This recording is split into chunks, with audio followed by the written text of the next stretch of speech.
క్రీస్తునాథుని యందు మికిలి ప్రియులకు దేవుని విశ్వాసులారా, మీ అందరికీ సామాన్య కాలపు 24వ ఆదివార ప్రసంగానికి ప్రేమతో ఆహ్వానం అందిస్తూ ఉన్నాను.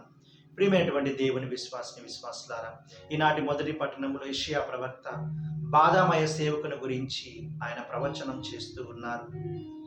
ఈ యొక్క ప్రవచనములో, ఈ యొక్క శోక గీతంలో 3 అంశాలను మనం గమనిస్తూ ఉన్నాము.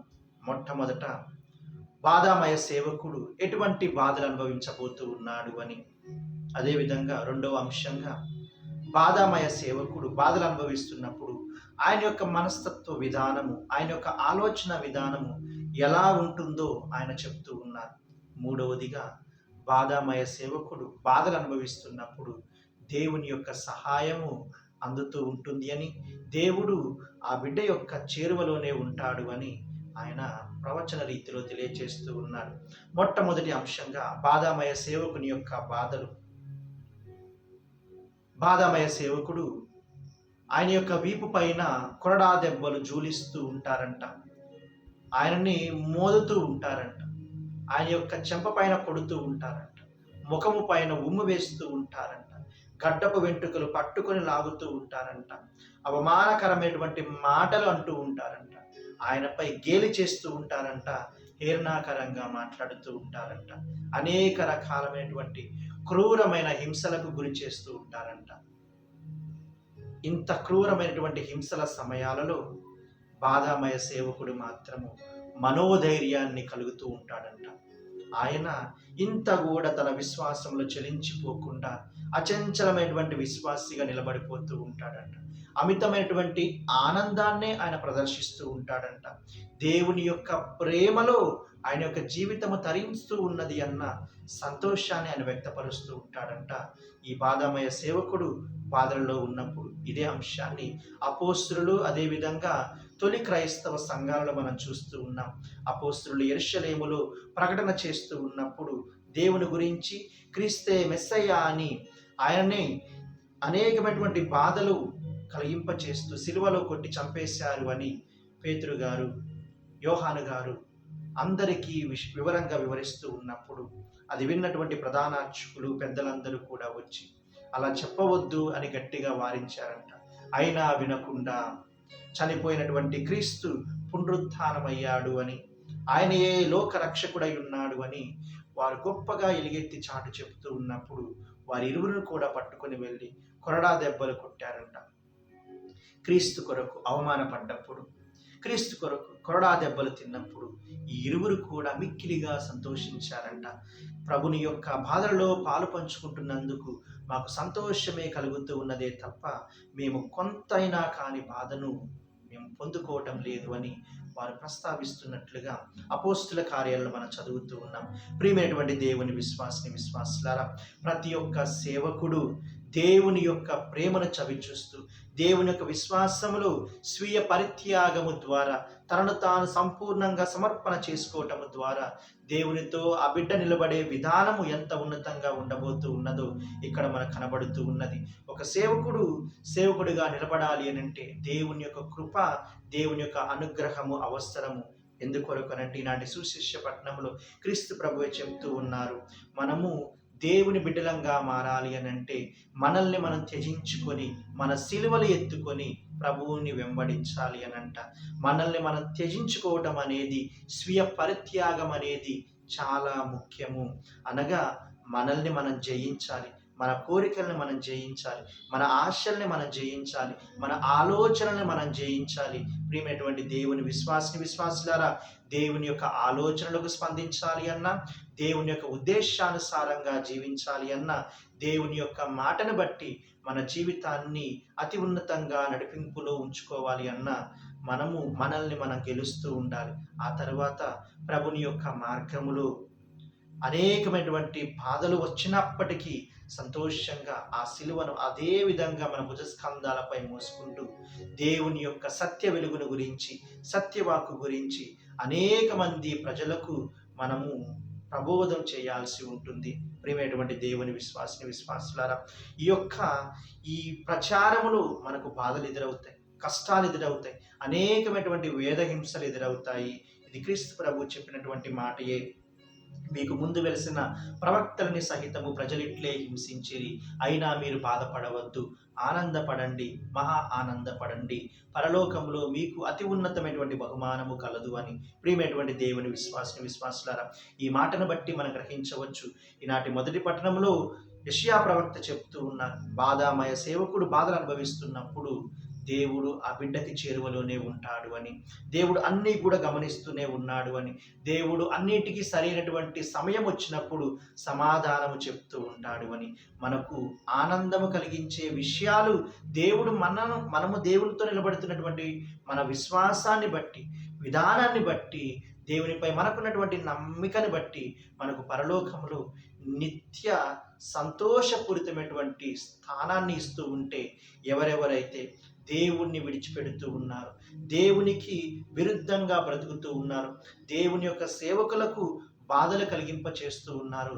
అటువంటి వారిపైన దేవుడు ఇదిగో శిక్షను తీసుకుని రాబోతూ ఉన్నాడు అని ఈనాటి పరిశుద్ధమైనటువంటి పట్టణము ద్వారా క్రీస్తు ప్రభు తెలియచేస్తూ ఉన్నారు. ప్రియమైనటువంటి దేవుని విశ్వాసులారా, మనిషిని బట్టి దేవుని యొక్క ఉద్దేశము ఎంతో గొప్పదైనటువంటి ఉద్దేశము. ఈనాటి సువిశేష పట్టణంలో ఆయన యెరూషలేము వెళ్ళిన తర్వాత అక్కడ ప్రజల చేత, ప్రధానార్చకుల చేత, పెద్దలందరి చేత నిరాకరింపబడి, తృణీకరింపబడి, విడిచిపెట్టబడి ఆయన కొరడా దెబ్బలు పొందుకోబోతూ ఉన్నారు అని, అవమానపూరితమైనటువంటి సిలువలో మరణాన్ని చవిచూడబోతూ ఉన్నాడు అని, అక్కడితో ఆయన జీవితం అంతం కావటం లేదు, కానీ 3వ రోజున మరణాన్నే గెలుస్తూ ఆయన పునరుత్థానము చెందుతూ ఉంటారు అని నాటి సువిశేష పట్టణంలో క్రీస్తు ప్రభు తెలియజేస్తూ ఉన్నారు.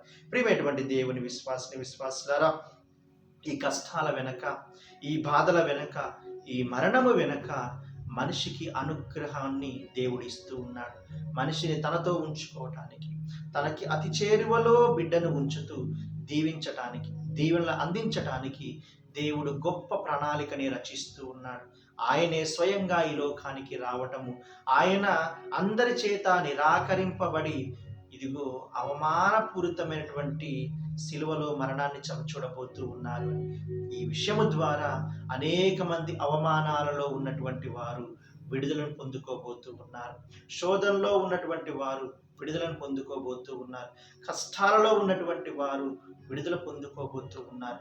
మరణంలో ఉన్నటువంటి వారు విడుదల పొందుకోబోతూ ఉన్నారు. ఆయనతో పాటుగా పునరుత్థానం చెందబోతూ ఉన్నారు. దేవుని యొక్క నిత్య రాజ్యంలో స్థానాన్ని సంపాదించుకోబోతూ ఉన్నారు అన్న గొప్ప ఆశీర్వాదాలని దేవుడు ప్రభుని యొక్క మరణం వెనుక రచిస్తూ ఉన్నారు. ప్రియమైనటువంటి దేవుని విశ్వాసులారా, ఈ యొక్క దేవుని రాజ్యంలో మనం అడుగు పెట్టాలి అని అంటే ప్రభుని యొక్క మరణము తర్వాత మన కొరకు ఇవ్వబడినటువంటి పవిత్ర ఆత్మలు మనం ప్రేషితులము కావాలి, ఆత్మ సంపూర్ణలము కావాలి. ఆత్మ సంపూర్ణత్వము దేవుని యొక్క కృపను బట్టే మనకు వస్తూ ఉంటుంది. మనకై మనం అనుకుంటే వచ్చేది కాదు. ఆత్మ యొక్క పరిపూర్ణత అనేది దేవుని యొక్క మాటను మనం నమ్ముతూ ఉన్నప్పుడు, దేవుని యొక్క విశ్వాసములు మనం బలపడుతూ ఉన్నప్పుడు, దేవుని యొక్క మాటను బట్టి మనం పొందుకున్నటువంటి విశ్వాసము ద్వారా దేవుడు తన యొక్క ఆత్మని మనపై అతి ఉన్నతంగా కుమ్మరిస్తూ ఉంటారు. ఈ ఆత్మలు ఎవరైతే సంపన్నులు అవుతూ ఉంటారో అటువంటి వారు మాత్రమే దేవుని యొక్క ఉద్దేశానికి తగు రీతిలో జీవిస్తూ ఉంటారు అని ఈనాటి 2వ పట్టణంలో పునీత యాకోబు గారు తెలియజేస్తూ ఉన్నారు. ప్రియమైనటువంటి దేవుని విశ్వాసులారా, ఒక క్రైస్తవ వ్యక్తి అనేవారు ఏ విధంగా ఈ లోక జీవితంలో జీవిస్తూ ఉంటారు. మామూలుగా ఏ వ్యక్తి అయినా కానీ ఈ లోకంలో జీవిస్తున్నప్పుడు సాంఘిక పరమైనటువంటి జీవితంలోనైనా, వ్యక్తిగత జీవితంలోనైనా, కుటుంబ జీవితంలోనైనా గొప్ప స్థాయిలో ఆయన స్థిరపడాలి అని అనుకుంటూ ఉంటారు. కానీ దేవుని యొక్క ప్రణాళికలో ఉన్నటువంటి వారు ఈ లోకంలో స్థిరపడాల్సినటువంటి విషయాలపై కాకుండా పరలోకంలో స్థిరపడే విషయాలపైన శ్రద్ధ వహిస్తూ ఉంటారు అని, అందుకు మనం చేసే మంచి మంచి పనులే ఉపకరిస్తూ ఉంటాయని, సహాయపడుతూ ఉంటాయని, ఇలా ప్రతి ఒక్కరికి మనం చేస్తున్నటువంటి చిన్న చిన్న సహాయాలే రేపటి రోజున పరలోకంలో మనం నిలబెట్టేవిగా ఉంటాయని ఈనాటి 2వ పట్టణంలో పునీత యాకోబు గారు తెలియజేస్తూ ఉన్నారు. ప్రియమైనటువంటి దేవుని విశ్వాసులారా, మన చుట్టూ ఉన్నటువంటి అవసరాలలో ఉన్నటువంటి ఎవరైనా ఆదుకోవాలి అని అంటే మనము దేవుని యొక్క మనస్సు కలిగి ఉండాలి. ప్రియమైనటువంటి దేవుని విశ్వాసులారా, మనం పడిపోయి ఉన్నప్పుడు, మన పాపములో ఉన్నప్పుడు, మన మరణావస్థలో ఉన్నప్పుడు దేవుడు మనల్ని విడిచిపెట్టకుండా మనల్ని దీవించటానికి, మనల్ని అనుగ్రహించటానికి, మనకు జీవాన్ని ఇవ్వటానికి, మనల్ని తన దగ్గరకు చేర్చుకోవటానికి, తన దగ్గర ఉన్నటువంటి అతి విలువైనటువంటి, అతి గొప్పదైనటువంటి, అత్యంత ప్రేమ అయినటువంటి తన దివ్య కుమారుణ్ణి మన కొరకు ఈ లోకానికి పంపించాడు. అది దేవుని యొక్క మనస్సు.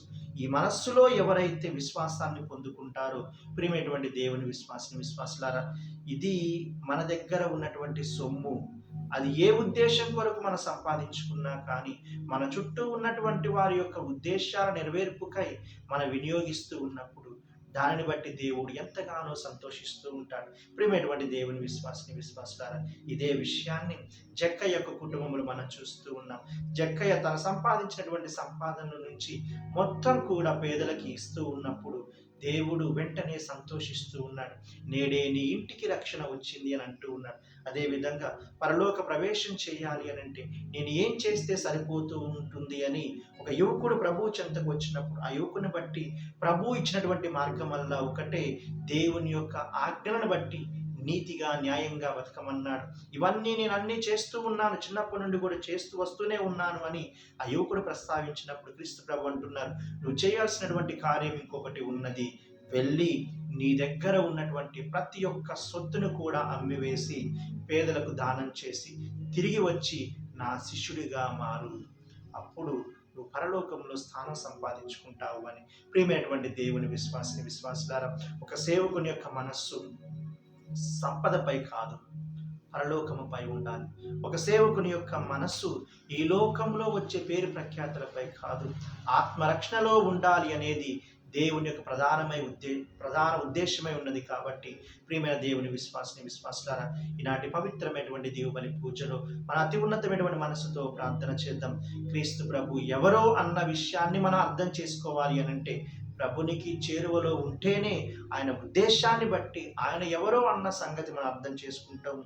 అదేవిధంగా ఆయన ఎంత గొప్పవాడో, ఎంత గనుడో, ఎంత మహిమానితుడో, ఆయన యొక్క సింహాసనాసీనుడై ఉన్నప్పుడు ఆయన యొక్క కీర్తి ప్రతిష్టతలు, ఆయన యొక్క విరాజిల్లుతున్నటువంటి ఆ యొక్క గొప్ప మహిమలు ఆయన కూర్చుంటూ ఉండగా, ప్రియమైనటువంటి దేవుని విశ్వాసులారా, ఆ ముఖ దర్శనము చేసుకోవటం అనేది ఎంతో భాగ్యమై ఉన్నది. కాబట్టి ఈ గొప్ప సత్యాన్ని మనం గ్రహించాలి. దేవునికి అతి చేరువలోకి ప్రవేశం చేద్దాం. దేవుని యొక్క వాక్యాన్ని బట్టి దేవుని పూజలో పాల్గొనటము ద్వారా, దివస ప్రసాదము స్వీకరించటము ద్వారా మన మనస్సులలో మనము ఎటువంటి పాపము లేకుండా ఆత్మ ప్రేషితులముగా, ఆత్మను ధరించినటువంటి వాళ్ళముగా, ఆత్మకు స్పందించే వాళ్ళముగా మనం తయారవుతూ, ఇగో దేవుని యొక్క కోరికను బట్టి మన యొక్క విశ్వాసము నిర్జీవమైనటువంటి విశ్వాసముగా కాకుండా అది క్రియాపూర్వకమైనటువంటి విశ్వాసముగా, సజీవమైనటువంటి విశ్వాసముగా మలుచుకుంటూ ఈ యొక్క లోకంలో దేవుని యొక్క సత్య సువార్త సేవకులుగా మారదాం. దేవుడు మనల్ని మనం చేస్తున్నటువంటి విశ్వాస ప్రయాణాన్ని బట్టి మన కుటుంబాన్ని, అదేవిధంగా మనందరినీ దేవుని సన్నిధిలో నడిపిస్తున్నటువంటి ప్రతి ఒక్క సేవకుని బట్టి అతి ఉన్నతమైనటువంటి మనసుతో ప్రార్థన చేద్దాం. దేవుడు మనందరినీ దీవించి కాచి కాపాడునుగాక.